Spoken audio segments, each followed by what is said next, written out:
நண்பர்கள் அனைவருக்கும் வணக்கம். இன்றைக்கி நம்ம இந்த வீடியோவில் வந்து பார்த்திங்கன்னா புது பேன் ரூல்ஸ் அப்படின்னு சொல்லிட்டு இனி ரூபாய் 10,000 கட்டணும், அப்படி இல்லைன்னா உங்கள் கார்டில் உடனே இதை பண்ணுங்க அப்படின்னு சொல்லி ஒரு புதிய மாற்றத்தை கொண்டு வந்திருக்காங்க. அதை பற்றி தான் பார்க்க போகிறோம். அண்ட் வந்து இப்போ தான் நம்ம சேனலை புதுசாக பார்க்குறீங்க அப்படின்னா நம்ம சேனலை சப்ஸ்கிரைப் பண்ணிக்கோங்க. அண்ட் பக்கத்தில் இருக்கிற பெல் ஐக்கானை தட்டிக்கோங்க. அப்போ தான் நம்ம போடுற வீடியோஸ் எல்லாம் உங்களுக்கு நோட்டிஃபிகேஷனாக வரும். ஸோ வாங்க வீடியோக்குள்ளே போகலாம். ஸோ இப்போ வந்து பார்த்திங்கன்னா இனிமேல் பேன் கார்டு சேவைகள் டிஜிட்டல் கண்காணிப்பு மற்றும் பாதுகாப்பு விதிகளின்படி கிடைக்க இருக்கிறது.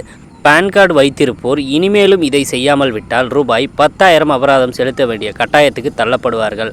அது என்ன கட்டாயம் அப்படின்னு பார்த்தீங்கன்னா, பேன் கார்டுக்கு என்ன சிக்கல் உள்ளிட்ட விவரங்கள் இந்த வீடியோவில் பார்த்துடலாம். CCEA என்று அழைக்கப்படும் பொருளாதார விவரங்கள் அமைச்சரவை குழு ஆனது அதாவது பேன் 2.0 திட்டத்துக்கு அனுமதி அளித்துள்ளது. இதன் மூலம் பேன் கார்டு மட்டுமல்லாமல் TAN அல்லது டேக்ஸ் டெடிகேஷன் மற்றும் கலெக்ஷன் அக்கௌண்ட் நம்பர்கள் ஆகியவை டிஜிட்டல் மற்றும் கூடுதல் பாதுகாப்பாக மாறப்படுகிறது. இதில் பாதுகாப்பு விதிகள் மல்டிபிள் பேன் கார்டு அப்படின்னு சொல்கிறாங்க. வைத்திருப்போரை எளிதாக அடையாளம் காண இருக்கிறது. அதே போல் இறந்தவரின் பேன் கார்டுகளை பயன்படுத்துவது, போலியாக பேன் கார்டை வைத்திருப்பது போன்றவற்றையும் அடையாளம் காண இருக்கிறது.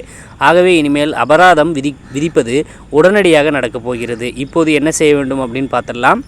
பேன் கார்டு விதிகளின்படி ஒரு நபர் ஒரே ஒரு பேன் கார்டு மட்டுமே வைத்திருக்க வேண்டும். ஆனால் டிஜிட்டல் மயமாக்கலுக்கு முன்பு பேன் கார்டுகளை பெற்றவர்களில் பலர் ஒன்றுக்கும் மேற்பட்ட பேன் கார்டுகளை வைத்திருக்கின்றனர். இந்த கூடுதல் பேன் கார்டுகள் போலியாகவே கணக்கில் கொள்ளப்படும்.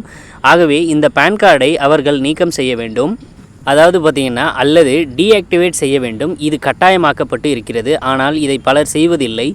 பேன் 2.0 திட்டம் அவர்களை விடப்போவதில்லை. போலி பேன் கார்டுகளை கண்டறிய பேன் 2.0 திட்டத்தில் சிஸ்டம் மற்றும் டிஜிட்டல் அளவிலான மேம்படுத்தல்கள் செய்யப்பட்டு இருக்கின்றன. இது எளிதாக போலி பேன் கார்டுகளை கண்டறிய முடியும். அதேபோல போலி பேன் கார்டுகளில் பயன்பாட்டையும் குறைக்க இருப்பதாக நிதி அமைச்சகம் விளக்கியிருக்கிறது. ஆகவே தெரியாமல் கூட போலி பேன் கார்டு அல்லது ஒன்றுக்கு மேற்பட்ட பேன் கார்டுகளை வைத்திருக்காதீர்கள். இப்போது ஒன்றுக்கு மேற்பட்ட பேன் கார்டுகள் இருந்தால் அதை உடனடியாக சமர்ப்பிப்பு செய்துவிடுங்கள். இல்லாத பட்சத்தில் ரூபாய் 10,000 அபராதம் இருக்கும். எப்படி சமர்ப்பிப்பது அப்படின்னு பார்த்தீங்கன்னா, அதாவது போலி அல்லது ஒன்றுக்கு மேற்பட்ட பேன் கார்டுகள் வைத்திருந்தால் அதை ஆன்லைன் அல்லது ஆஃப்லைன் முறைகளில் சமர்ப்பித்து டீஆக்டிவேட் செய்து கொள்ளலாம். இங்கே ஆன்லைன் மூலம் எப்படி சமர்ப்பிப்பது அப்படின்னு பார்த்தீங்கன்னா, பேன் கார்டு மாற்றம் கோரிக்கை படிவம் அதாவது இதற்கு போதுமானது. ஆகவே வழக்கமாக வருமான வரித்துறை அல்லது NSDL வெப்சைட்டுகளுக்கு சென்று மேற்கண்ட படிவத்தை ஓப்பன் செய்து கொள்ளுங்கள். இப்போது உங்களது பேன் விவரங்களை கொடுக்க வேண்டியிருக்கும். இது போலி அல்லது ஒன்றுக்கு மேற்பட்ட பேன் கார்டுகளாக இருக்க வேண்டும். இப்போது ஆதார், போஸ்ட்டு, KYC அல்லது இ-சைன் போன்ற வெரிஃபிகேஷன்களில் ஏதாவது ஒன்றை தேர்ந்தெடுத்து கொள்ளுங்கள். இதை செய்து முடித்த பிறகு படிவத்தை நிரப்பும் போது அதில் பேன் சார்பில் அதாவது பாக்ஸ் இடம்பெற்று இருக்கும். அதை மறக்காமல் கிளிக் செய்து கொள்ளுங்கள். இப்போது வேலை முடிந்துவிட்டது, இதர வேலைகளை செய்து விடுங்கள். ஸோ வந்து பார்த்திங்கன்னா கண்டிப்பாக இந்த அப்டேட் உங்களுக்கு பயனுள்ளதாக இருக்கும்னு நம்புகிறோம்.